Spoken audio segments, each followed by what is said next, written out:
بسم اللہ الرحمن الرحیم بسم اللہ الرحمن الرحیم والصلاة والسلام علی اشرف الانبیاء والمرسلین اما بعد۔ آج کے سبق کی عبارت ہے وردها الى اسطبل مالکها او مع عبده مسانہة او مشاہرة او مع اجیر ربها او عبده يقوم على دابته او لا تسلیم، أي رد الدابة إلى اسطبل مالكها فهلكت قبل الوصول إلى المالك لا يضمن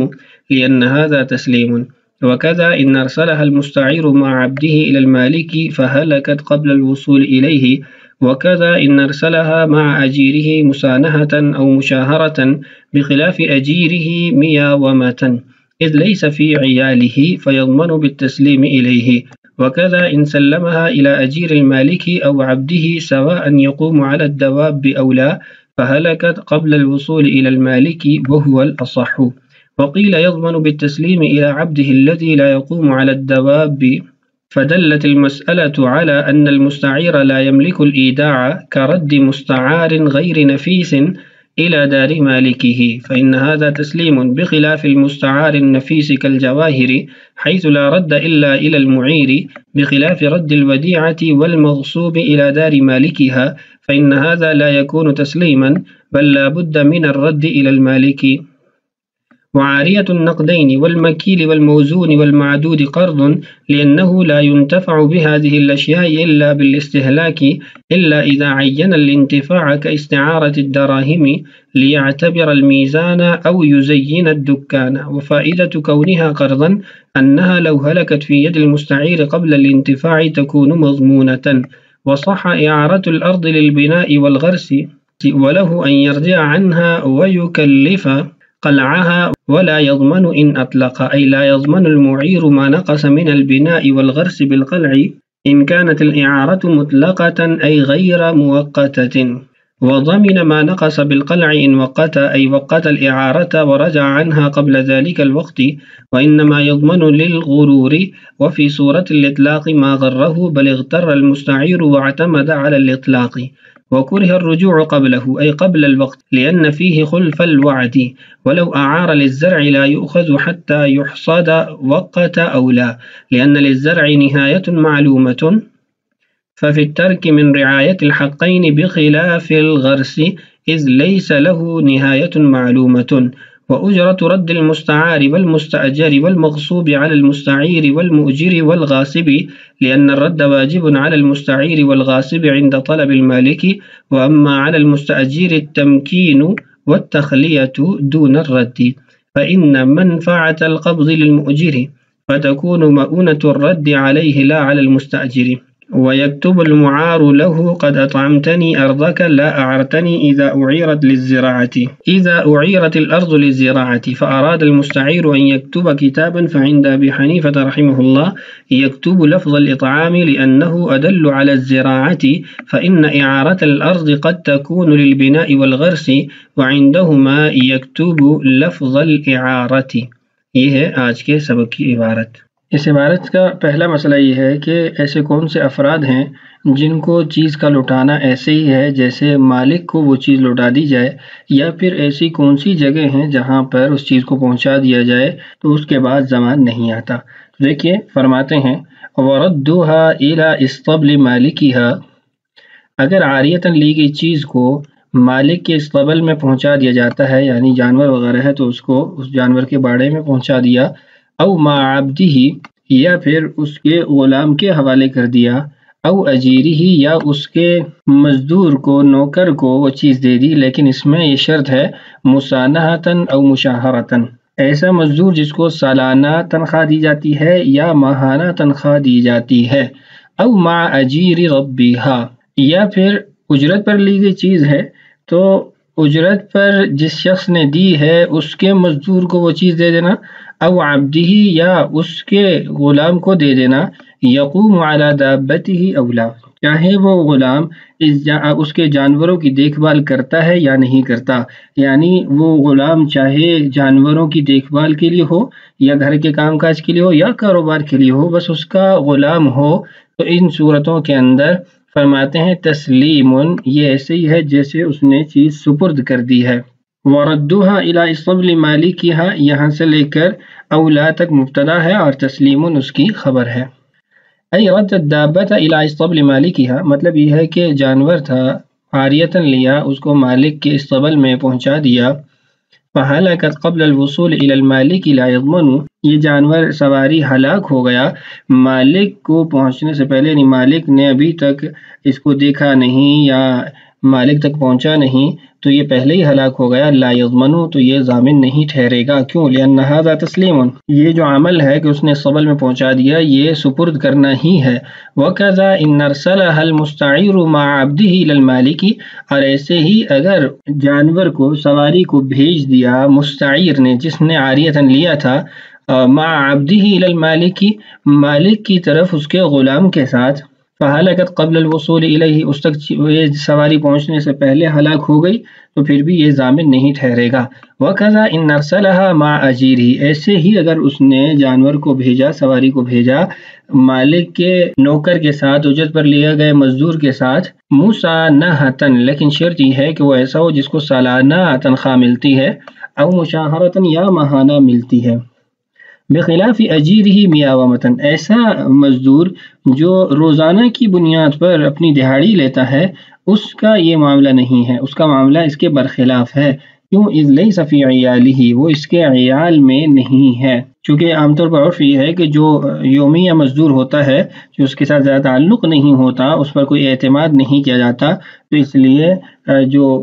یومیہ مزدور ہے اس کے سپرد کرنا مالک کو سپرد کرنے کے قائم مقام نہیں ہوگا۔ فیضمن بالتسلیم الیہ اگر روزانہ کی بنیاد پر جو اپنی اجرت لیتا ہے یعنی دہاڑی دار مزدور ہے اس کو حوالے کر دیا تو پھر یہ ضامن ٹھہرے گا اگر وہ سواری جو بھی چیز اس کو دی وہ ہلاک ہو گئی۔ آگے جو اجرت کے معاملات ہیں اس کو دیکھیے، وَكَذَا إِن سَلَّمَهَا إِلَى أَجِيرِ الْمَالِكِ ایسے ہی اگر مالک کے مزدور کے حوالے اجرت پر لی گئی چیز اس کو حوالے کرتا ہے، او عبدہ یا پھر اس کے غلام کو حوالے کرتا ہے، سواء یقوم علی الدواب اولا چاہے وہ مزدور وہ نوکر جانوروں کی دیکھ بھال کرتا ہے یا نہیں کرتا، وہ غلام جانوروں کی دیکھ بھال کرتا ہے یا نہیں کرتا، بہر صورت یہ سپردگی ہی شمار ہوگی۔ فہلکت قبل الوصول الی المالک تو اگر مالک تک پہنچنے سے پہلے چیز ہلاک ہو جاتی ہے تو وہ ضامن نہیں ٹھہرے گا۔ وہو الاصح فرماتے یہی قول زیادہ صحیح ہے، کیونکہ قول بھی ہے تو اس لیے اصح اس کو کہا گیا کہ اس کی جو مفتہ بھی ہونا ہے وہ واضح ہو۔ وقیل اور قول یہ بھی ہے یضمن بالتسلیم الی عبدہ الذی لا یقوم علی الدواب کہ جو غلام جانوروں کے پالنے کے لیے جانوروں کی دیکھ بھال کے لیے نہیں ہے یا وہ اس کی ذمہ داریوں میں شامل نہیں ہے اگر اس کے حوالے کرتا ہے تو پھر ضامن ٹھہرے گا۔ شارح رحمہ اللہ اس آخری جزی جو قیلہ سے ذکر کی گئی نا اس سے ایک اور مسئلہ بھی مستنبط کرتے ہیں، فرماتے ہیں فدلت المسألۃ اس مسئلے میں اس بات پر دلالت موجود ہے، اس مسئلے نے اس بات پر دلالت کی علی ان المستعیر لا یملک الایداع کہ مستعیر جس نے عاریۃً چیز لی وہ آگے امانت کے طور پر اس چیز کو نہیں دے سکتا۔ پہلی بات کہ کیسے مسئلے میں یہ دلالت موجود ہے اور دوسرا یہ کہ مفتبی قول کیا ہے، یہ دو باتیں ذکر کرتا ہوں۔ پہلی بات کہ کیسے معلوم ہوا وہ اس عبارت سے ہی آپ کو سمجھاتا ہوں۔ فرماتے ہیں قیل یضمن بالتسلیم الی عبدہ الذی لا یقوم علی الدواب کہ جو جانوروں کی دیکھ بھال غلام نہیں کرتا اس کو حوالے کیا تو ضامن ٹھہرے گا، حالانکہ اس کی ادائیگی کرنا بطور ودیعت تو ہوتی، جس کو مالک کی اجازت حاصل نہیں ہے اس کے پاس چیز رکھوانا یہ بطور امانت ہے، اور بطور امانت جب چیز رکھوائی گئی اور وہ ہلاک ہو گئی تو یہ ضامن نہیں بننا چاہیے۔ جب کہا ضامن بنے گا تو مطلب یہ ہے کہ مستعیر وہ ایداع کا اختیار نہیں رکھتا۔ لیکن جہاں تک مفتبی قول کی بات ہے تو مشائخ کا اس میں اختلاف ہے، بعض کہتے ہیں کہ مطلقاً ودیعت کے طور پر مستعارہ چیز کو نہیں دے سکتا اور شارح نے بھی اسی کو ذکر کیا ہے، لیکن اکثر مشائخ جن میں عراق کے مشائخ بھی ہیں وہ فرماتے ہیں یجوز لہ ذالک اس کے لیے یہ جائز ہے۔ کیوں؟ لأنہ یملک الاعارۃ عاریۃً آگے وہ چیز دے سکتا ہے، حالانکہ عاریۃً چیز دینا یہ ودیعت سے اعلیٰ درجے پر ہے، تو جب وہ عاریۃً چیز دے سکتا ہے تو ادنا عمل یعنی ودیعت کے طور پر چیز دینا یہ بدرجہ اولا جائز ہونا چاہیے۔ اور صاحب ہدایہ نے بھی فتویٰ اسی پر نقل کیا ہے کہ وہ ودیعت کے طور پر آگے مستعارہ چیز کو دے سکتا ہے۔ اسی کو آگے قیاس کیا، فرماتے ہیں کرد مستعار غیر نفیس الی دار مالکہ، ایسے ہی جیسے مستعار چیز غیر نفیس یعنی زیادہ قیمتی نہیں ہے، اس کو مالک کے گھر میں پہنچا دیا تو یہ اس کے سپرد کرنے کے ہی مترادف ہے، اس صورت میں بھی وہ ضامن نہیں ٹھہرتا۔ فإن هذا تسلیم، اس کو بھی آپ سپرد کرنا ہی کہیں گے، لیکن بخلاف المستعارۃ النفیس کالجواہر، برخلاف اس کے کہ کوئی قیمتی چیز عاریتاً لی گئی جیسے جواہر وغیرہ ہیں اور ان کو گھر کے اندر چھوڑ کے آ جاتا ہے، حیث لا رد الا الی المعیر، درست نہیں، کیونکہ اس صورت کے اندر واپس کرنا اسی صورت میں ہو سکتا ہے جب معیر کو جس نے عاریتاً دیا اسی کے حوالے کرے۔ ایسے ہی بخلاف رد الودیعات، ودیعات واپس کرنی ہے تو اس کے اندر بھی گھر کے اندر چھوڑ کے نہیں آ سکتا، کیوں؟ اس لیے کہ اگر اس کو اتنا ہی اپنے گھر والوں پہ اعتماد ہوتا تو کسی باہر کے آدمی کے پاس ودیعات نہ رکھواتا، تو ودیعات تو اس نے اس لیے کسی اور آدمی کے پاس، اجنبی آدمی کے پاس رکھوائی تو اس کو اپنے گھر والوں پر زیادہ اعتماد نہیں تھا، تو اس لیے وہ جب ودیعت واپس کرے تو اسی کو ہی واپس کرے گا جس نے ودیعت اس کو دی ہے۔ والمغصوب الی دار مالکہ، ایسے ہی اگر مغصوبہ چیز ہے اس کو بھی مالک کے گھر کی طرف وہ چھوڑ کے آ جاتا ہے یا مالک کے گھر کے اندر چھوڑ کے آ جاتا ہے تو یہ بھی درست نہیں ہے، یعنی اس کو تسلیم سپرد کرنا نہیں کہا جائے گا، کیوں؟ اس لیے کہ غاصب پر لازم ہے کہ وہ اپنے فعل کو فسخ کرے، ختم کرے، اور وہ اس صورت میں ہی ہو سکتا ہے جب مالک کو خود واپس کرے۔ فإن هذا لا يكون تسلیما، یہ صورتیں سپرد کرنے کی نہیں ہیں، بل لابد من الرد الى المالک، ضروری ہے کہ مالک کے حوالے کرے۔ ان تمام صورتوں کا خلاصہ کیا ہوا؟ خلاصہ یہ ہوا کہ عاریتاً لی گئی چیز کو اگر واپس لوٹانا چاہتا ہے، جانور ہے تو مالک کے استبل میں چھوڑائے یا اس کے غلام کے حوالے کر دے یا اس کے پیسے مزدور کے حوالے کر دے جو ماہانہ یا سالانہ تنخواہ لیتا ہے، ایسے ہی اجرت کا معاملہ ہے۔ اور اگر عاریتاً کوئی غیر نفیس چیز لی ہے، یعنی زیادہ قیمتی چیز نہیں لی ہے، تو اس کو مالک کے گھر میں چھوڑاتا ہے تو یہ بھی درست ہے، یہ بھی سپرد کرنا ہی شمار ہوگا،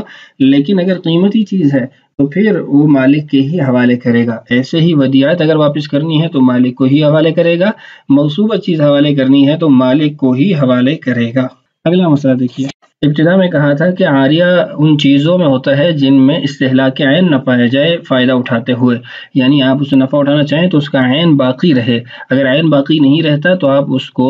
عاریتاً نہیں دے سکتے۔ تو اس کی مثالیں دیکھیے، وعاریۃ النقدین والمکیل والموزون والمعدود قرض، سونا چاندی یا مکیلی اور موزونی یا عددی چیزوں کو اگر عاریتاً دیتا ہے تو یہ عاریہ نہیں ہوگا، قرض یہ قرض ہوگا، کیوں؟ لأنه لا ينتفع بهذه الاشیاء الا بالاستهلاک، اس لیے کہ ان جو چیزیں ہیں ان سے نفع اس وقت اٹھایا جا سکتا ہے جب ان کو ختم کیا جائے۔ مثال کے طور پر آپ کو 1000 روپیہ اگر عاریتاً دیا جاتا ہے تو آپ اس سے اس وقت تک نفع نہیں اٹھا سکتے جب تک اس کو استعمال نہ کریں۔ ایسے ہی 10 کلو چاول آپ نے لیے، 20 کلو آپ نے گندم لی، یا 2 لیٹر آپ نے دودھ لیا، یا پھر آپ نے 1 درجن مالٹے لیے، تو یہ ساری وہ چیزیں ہیں کہ جن سے فائدہ اس وقت اٹھایا جا سکتا ہے جب ان کو استعمال کیا جائے، ان کی ذات کو ختم کیا جائے، تو اس لیے یہ قرض کی صورتیں ہوں گی، عاریہ کی صورتیں نہیں ہوں گی۔ الا اذا عین الانتفاع كاستعارة الدراهم، ہاں اگر نفع کی شکل کو معین کر دیتا ہے، مثال کے طور پر اس نے دراہم کو عاریتاً لیا، کیوں؟ لیعتبر المیزان ای لیسوی المیزان، وہ وزن برابر کرنا چاہتا تھا، ایک پلڑے کو برابر کرنا چاہتا تھا، یا دکان سجانا چاہتا تھا، جیسے آپ نے دیکھا دکانوں پہ نوٹ لگائے گئے ہوتے ہیں۔ فائدہ تو ان صورتوں کے اندر چونکہ استہلاک عین نہیں ہے تو یہ عاریتاً لے سکتا ہے۔ وفائدہ کونہا قرضا، اور قرض جو کہا نا کہ یہ صورت قرض کی ہوگی، اس کا فائدہ کیا ہوگا؟ انہا لو ہلکت فی ید المستعیر قبل الانتفاع تکون مضمونتا، کہ اگر مستعیر جس نے عاریتاً یہ چیزیں لی ہیں انتفاع سے قبل بھی اس کے پاس یہ چیزیں ہلاک ہو جاتی ہیں تو وہ ان کا ضامن ٹھہرے گا، اگر عاریتاً ہوتی تو پھر ضامن نہ ٹھہرتا۔ اگلا مسئلہ ہے کہ زمین کو عاریتاً لینا، تو فرماتے ہیں وصح اعارۃ الارض، زمین کو عاریتاً دینا ٹھیک ہے، للبناء والغرس، چاہے بنانے کے لیے یعنی عمارت وغیرہ اس پہ قائم کرتا ہے یا اس کے اندر درخت وغیرہ اگاتا ہے۔ وَلَهُ أَن يَرْجِعَ عَنْهَا، اور معیر کے لیے جائز ہے کہ وہ رجوع کر لے، کہ وہ واپس لے لے اس سے زمین، وَيُكَلِّفَ، اور اس کو مکلف بنائے، قَلْعَهُمَا، ان درخت ہے تو ان کو اکھیڑنے کا، اور اگر گھر وغیرہ بنا دیا تو اس کو گرانے کا۔ وَلَا يَضْمَنُ إِنْ أَطْلَقَ، اور ضامن نہیں ہوگا معیر ان اطلقا اگر اس نے عاریتاً جب چیز دی اس وقت مطلقاً اس سے کہا تھا، وقت طے نہیں کیا تھا، یعنی وقت کا نہیں کہا تھا۔ ای لا یضمن المعیر ما نقص من البناء والغرس بالقلع، کہ عمارت کے اندر یا درختوں کے اندر اکھیڑنے سے جو نقصان آتا ہے معیر اس کا ضامن نہیں بنے گا۔ ان کانت الاعارۃ مطلقۃ ای غیر مؤقتۃ، کہ اگر مطلقاً اعارہ ہوا تھا یعنی موقت نہیں تھا، وقت اس کے اندر طے نہیں کیا گیا تھا، لیکن اگر وقت طے کیا گیا تو فرماتے ہیں وَضَمِنَ مَا نَقَصَ بِالْقَلْعِ إِنْ وَقَّتَ، اگر وقت طے کیا تھا تو پھر اکھیڑنے سے جو نقصان ہوگا عمارت کا یا درختوں کا اس کا معیر ضامن ٹھہرے گا۔ کب؟ ای وقت الاعارہ ورجع عنها قبل ذلك الوقت، عاریتاً معاملے کا ایک وقت طے کیا تھا اور وقت آنے سے قبل ہی رجوع کر لیا، یعنی اس سے زمین واپس لے لی، تو اس صورت میں وہ ضامن ٹھہرے گا۔ کیوں؟ وَإِنَّمَا يَضْمَنُ لِلْغُرُورِ، اس نے اس کو دھوکہ دیا اس لیے ضامن ٹھہرے گا، کہ اس کو کہا کہ تم گھر بنا لو اتنے سالوں کے لیے، اور اس نے اس کے اوپر خوب خرچہ کیا اور اس نے سال بعد 2 سال بعد وقت مقررہ سے پہلے اسے کہا کہ بھائی یہ جگہ خالی کرو، تو اس صورت میں وہ ضامن ٹھہرے گا۔ وفی صورت الاطلاق ما غرہ، جو مطلقاً صورت اس میں اس نے دھوکہ نہیں دیا، بل اغتر المستعیر واعتمد على الاطلاق، خود ہی مستعیر نے دھوکہ کھایا اور مطلقاً جو معاملہ تھا اس پر اعتماد کیا۔ وَكُرِهَ الرُّجُوعُ قَبْلَهُ، اور وقت سے پہلے رجوع کرنا یعنی معاملے کو ختم کرنا یہ مکروہ ہے، لأن فيه خلف الوعد، اس لیے کہ اس کے اندر وعدہ خلافی ہے۔ یہاں تک جو ہم نے زمین کے اعارہ سے متعلقہ مسائل پڑھے ہیں،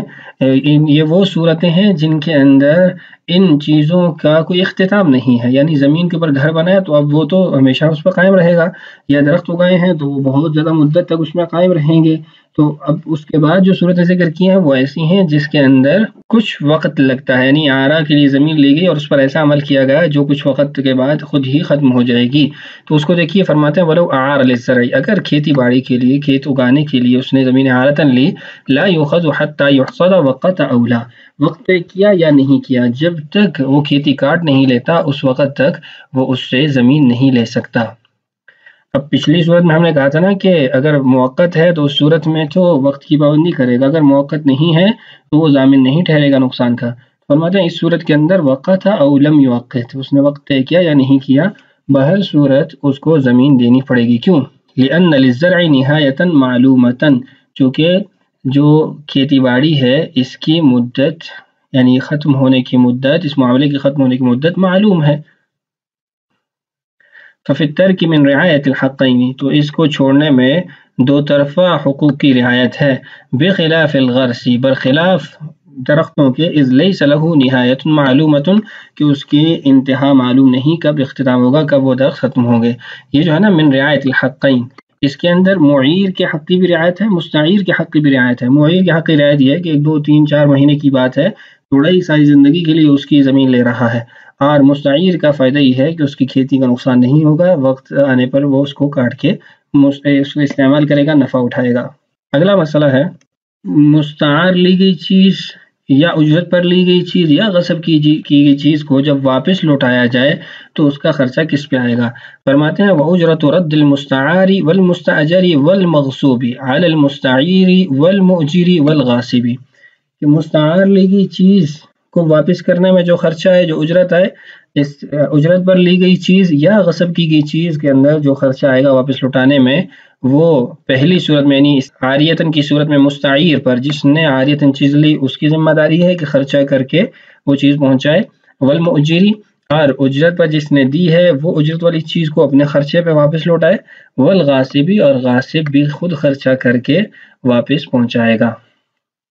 لأن الرد واجب على المستعير والغاصب عند طلب المالك، اس لیے کہ واپس لوٹانا ضروری ہے مستعیر پر اور غاصب پر جب مالک طلب کرے۔ البتہ اجرت کا جو معاملہ ہے تو فرماتا ہے وَأَمَّا عَلَى الْمُسْتَأْجِرِ التَّمْكِينُ وَالتَّخْلِيَةُ دُونَ الرَّدِّ، مستاجر نے جب اجرت پر چیز لی تو اب اس کے ذمہ یہ ہے کہ جب اس کا وقت ختم ہو جائے تو وہ اپنے قبضے سے اس چیز کو نکال دے اور کسی قسم کی رکاوٹ نہ چھوڑے واپس لوٹانے کی، اور جو موجر ہے وہ خود ہی اس کو وصول کرے گا۔ فإن منفعة القبض للمؤجر، اس لیے کہ اب قبضہ کرنے میں جو منفعت ہے، نفع ہے، وہ موجر کا ہے، فتکون مؤونۃ الرد علیہ لا علی المستاجر، تو یہ جو اجرت آئے گی واپس لوٹانے کی یہ بھی موجر پر ہوگی نہ کہ مستاجر پر۔ باب کا آخری مسئلہ یہ ہے کہ اگر زمین بطور عاریہ دی گئی ہے اور اس کو لکھنا چاہتے ہیں تو کیسے لکھیں گے؟ فرماتے ہیں وَيَكْتُبُ الْمُعَارُ لَهُ، اور جس کو عاریتاً چیز دی گئی ہے وہ لکھے گا قد اطعمتنی ارضک، تم نے اپنی زمین مجھے کھلائی، لا اعرتنی، نہ یہ کہ وہ یہ کلمہ لکھے گا لا اعرتنی، نہ یہ کہ وہ یہ کلمہ لکھے گا اعرتنی ارضک، اذا اعیرت للزراعۃ، اس صورت میں جب زراعت کے لیے اس نے عاریتاً زمین لی۔ یہ مسئلہ یہ ہے کہ آپ نے کسی سے زمین عاریتاً لی زراعت کے لیے، کھیتی باڑی کے لیے، تو آپ نے اس سے کہا کہ لکھائی کر لیتے ہیں، تو وہ جب لکھائی کرے گا تو یہ لکھے گا کہ آپ نے مجھے اپنی زمین کھلائی، اطعمتنی، نہ یہ کہ اعرتنی ارضک۔ اذا اعیرت الارض للزراعۃ، مطلب یہ ہے کہ جب زمین کو زراعت کے لیے عاریتاً دیا گیا، فاراد المستعیر ان یکتب کتابا، اور مستعیر نے چاہا کہ وہ کتابت کرے، لکھائی کرے، فعند ابی حنیفہ رحمہ اللہ یکتب لفظ الاطعام، امام صاحب کا مذہب یہ ہے کہ اطعام کے کلمات سے لکھے گا۔ کیوں؟ لأنہ ادل علی الزراعۃ، اس کے اندر زراعت کے معنی پر زیادہ دلالت پائی جاتی ہے، یہ ہم پہلے پڑھ چکے ہیں۔ زمین کے اعارہ کے اندر اطعام کا لفظ استعمال کرے گا۔ فإن إعارة الأرض قد تكون للبناء والغرس، اس لیے کہ زمین کا اعارہ کبھی عمارت بنانے کے لیے بھی ہوتا ہے اور کبھی درخت اگانے کے لیے بھی ہوتا ہے۔ وعندهما، اور صاحبین کا مذہب ہے یکتب لفظ الاعارۃ، اعارہ کی کلمات ہی لکھے، اس سے کوئی فرق نہیں پڑتا کہ اطعام کی کلمات لکھے یا کوئی اور۔ امام صاحب کا قول جو ہے اس میں ذرا صراحت پائی جاتی ہے اور اس کے تلفظ سے یا کتابت سے جھگڑے کے ختم ہونے کے زیادہ امکانات ہیں، تو اس لیے اطعمتنی کی کلمات زیادہ بہتر رہیں گے۔ تو یہ تھا آج کا ہمارا سبق۔ اگلی ویڈیو میں انشاءاللہ کتاب الہبہ شروع کریں گے۔ اللہ تعالیٰ سے دعا ہے اللہ تعالیٰ ہمارے لیے اسباق کی تکمیل آسان فرمائے، اللہ تعالیٰ ہم سب کا حامی و ناصر ہو۔ السلام علیکم ورحمۃ اللہ وبرکاتہ۔